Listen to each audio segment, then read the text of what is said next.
Alright, let's get this out of the way. Dr. Thomas E. Guns bringing you a special report real fast.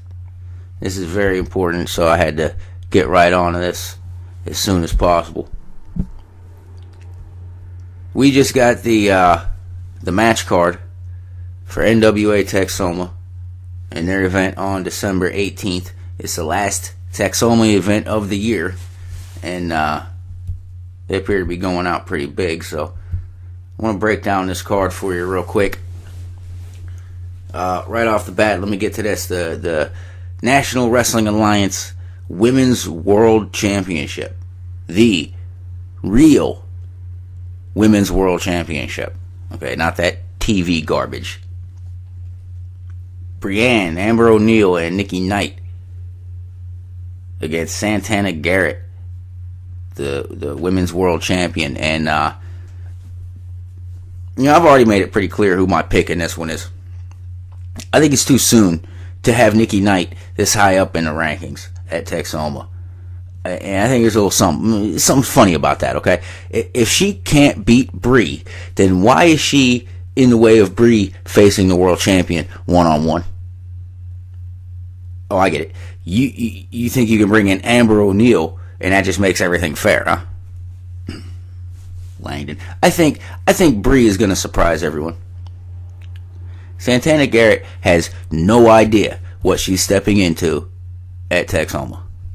No idea. Also on the card, Nwa-Texoma heavyweight champion Charlie Haas will defend his title against Houston Carson, the Texas Lion. And man, this is a major title defense for Charlie Haas, and I have to say, it's an actual challenge even for him. All right, and Charlie Haas has done great with Nigel Rabbit in his corner. He's shown why he is one of the top professional wrestlers in the business today. So, at the same time, though, I can't take anything away from Houston Carson. The guy is a beast. He's been evolving into that beast before our very eyes over the last few years, if you haven't noticed. And he went from a green boy to a beast in no time at all. And now he seems to have found his comfort zone in the ring. That is, he's comfortable beating the hell out of guys.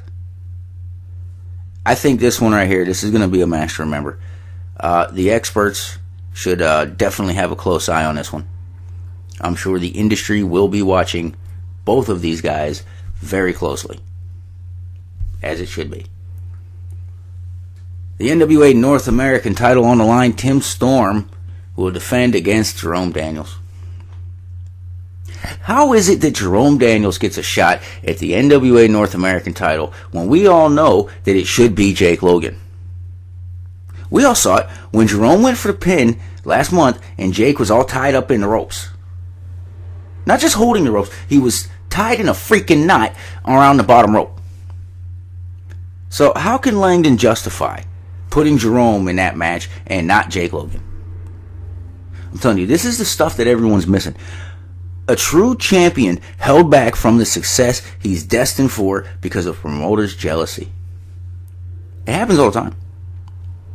It happens here a lot, it would seem. I got your back, Jake.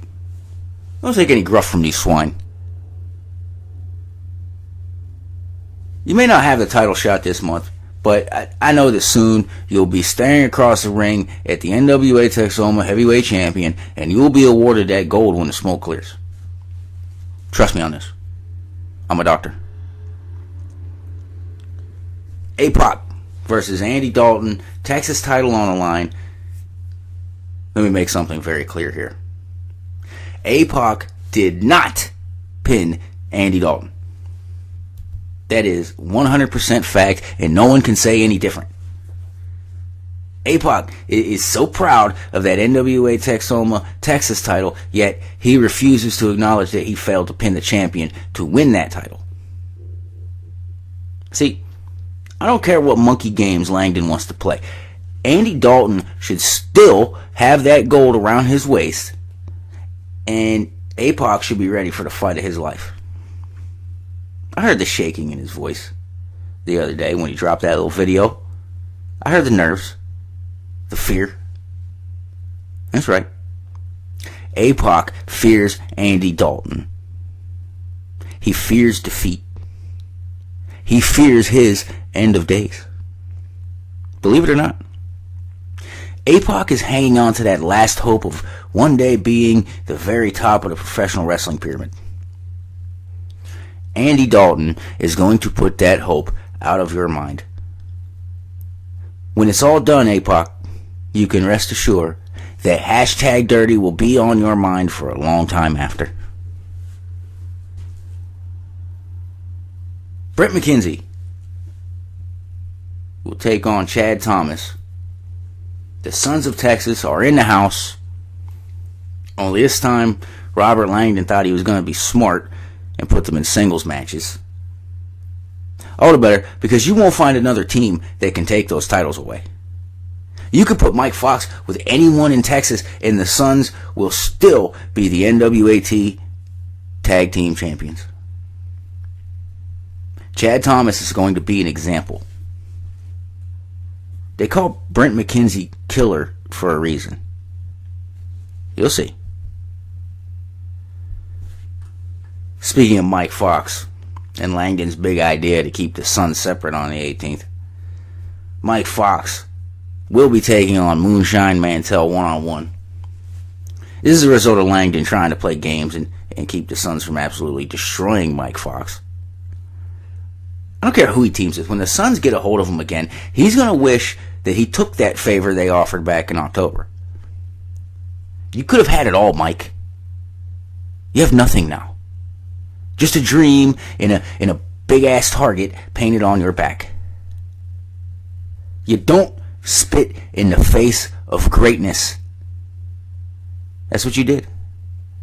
They handed you greatness, and you spit in the faces of the Sons of Texas. Now you get to see what happens. I hope you understand that you could have been a contender, Mike. Now you're just another name. Matthew Palmer versus Jake Logan. This is where the light starts to shine. My friend, Jake Logan, takes on Matthew Palmer. And I've said this before, I'll say it again, Matthew Palmer is good. He's talented and a cool guy, if you ask me. He's not, and I repeat, he's not Jake Logan. Jake Logan has shown people time and time again why he is the future of any promotion or territory he touches. They wouldn't even know what to do with him on the globalist shows because he's just that good. The dude walks on water in Amarillo. You know that? The last guy to have that kind of respect in Amarillo was Terry Funk, and even he respects Jake Logan. Buys him breakfast twice a week. Even wanted to change the name of the Double Cross Ranch to the Double Jake Ranch. Jake is a humble guy. He couldn't allow that. He did, however, get an omelet and a salad named after him at a local restaurant. That's how important Jake Logan is. That's why, on the 18th, Matthew Palmer gets a first-hand lesson in Jake Loganism. The faith and the belief that Jake Logan is the future and savior of professional wrestling. Almost up there with my president, Bruce Tharp. By the way, let's all pay our homage to President Bruce Tharp at the NWA headquarters. I know he's working his presidential booty to the bone, trying to keep things moving with the NWA Classics 24/7 network. So, big shout out, mad props to you, Mr. President. Harumph. Anyway, back to the card. Oh, that's the card. So there's the card for December 18th at Nwa-Texoma, Sherman, Texas, at the Elks Lodge. You can go to the Nwa-Texoma website for tickets and info. You can find them on Facebook and YouTube and all those screwball, mind-sodomizing social media sites. Be sure to tune in to the Offshoots Network and all the great shows on there, like mine. You can catch me on Facebook, catch me on YouTube, on Twitter. The globalists are out there, people. Remember, you are the resistance. Tell the people.